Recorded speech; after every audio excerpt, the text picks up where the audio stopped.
Salut, salut! Le plaisir est pour moi de vous retrouver cet après-midi, quelle qu'en soit l'heure à laquelle je vous prends dans votre petit écran. Bonjour et bonsoir, bon après-midi, bon appétit pour ceux qui sont en train de manger. Aujourd'hui, nous allons parler de l'histoire qui a changé l'humanité. Je vais vous raconter cette petite histoire qui a bouleversé toute ma vie et qui a changé quelque chose. Vous comprendrez quelle est cette histoire à la fin de cette vidéo. D'abord, permettez-moi de vous raconter celle-ci. Alors, il y avait deux jumeaux qui se ressemblaient comme deux gouttes d'eau. L'un avait la crainte de Dieu, il aimait Dieu, il cherchait à plaire à Dieu, il cherchait à marcher selon les principes de Dieu.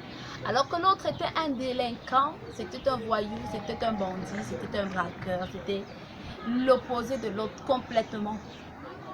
Alors, pendant que chacun menait sa vie chemin faisant, le jumeau délinquant est allé faire une opération qui a mal tourné parce que il s'est retrouvé qu'il avait tué plusieurs personnes et la population s'était soulevée avec les gourdins, les machettes, les fusils pour finir avec sa vie. Ne sachant plus où aller, ne sachant plus comment faire, il a couru et toute la population était derrière lui. Il a couru au point où il est finalement arrivé dans la maison de son frère jumeau. Arrivé dans la maison de son frère jumeau, il a toqué et son frère lui a ouvert la porte. Qu'as-tu fait? Qu'as-tu fait? Il a juste dit, on est en train de me suivre. Alors son frère lui a dit, sors par la porte de derrière. Et il est sorti par la porte de derrière. Tout à coup, les autres hommes sont arrivés avec les couteaux, les fusils.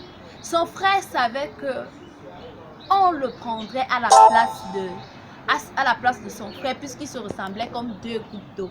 Mais il les a quand même ouvert la porte. Et quand ils ont dit, on va te tuer, on va finir avec toi. Oui, prenez-moi. Sachant qu'il n'a rien fait. Et ils l'ont pris, ils l'ont tabassé. Heureusement, la police est venue, on l'a arrêté. Et quand on a fait l'affaire, on a jugé l'affaire, on l'a jugé coupable et on l'a condamné à mort. Quand on lui a donné l'opportunité de parler pour sa défense, il n'a rien dit. Parce qu'en fait, il n'avait rien fait. Quand on lui a demandé d'expliquer les faits, il n'a rien fait, il n'a rien dit. Et on l'a condamné à mort.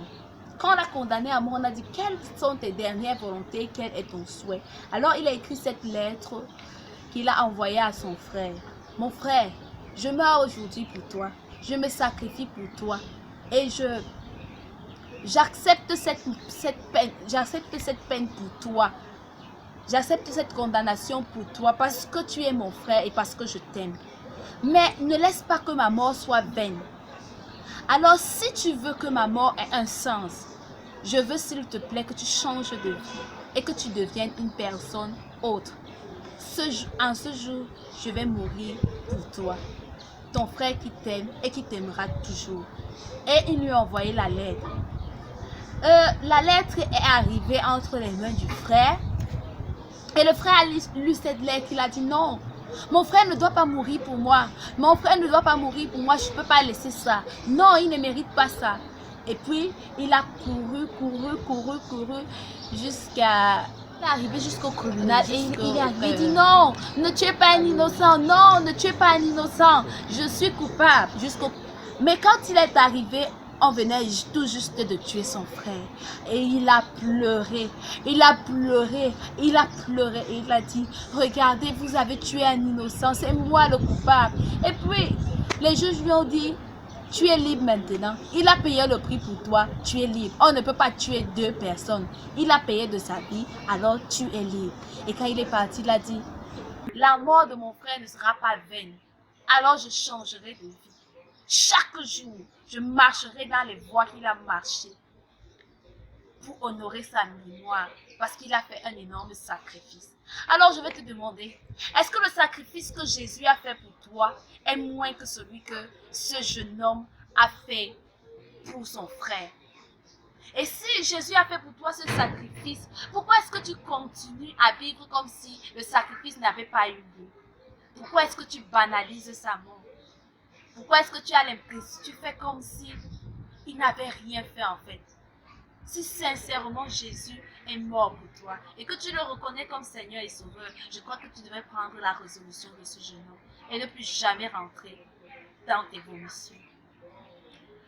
Je suis très heureuse de vous avoir compté parmi mes youtubeurs cet après-midi ou ce soir ou encore ce matin. Merci de m'avoir écouté attentivement et j'espère vraiment que cette histoire vous a touché comme elle m'a touché et que nous nous verrons la semaine prochaine. D'ici là, portez-vous bien et si vous considérez l'œuvre de Christ sur la croix. Merci, je vous aime. Shalom. Écris-le, garde-le comme un trésor. Quoi qu'on dise, protège la vision avec passion. Oh oui, quand tu sais de tout.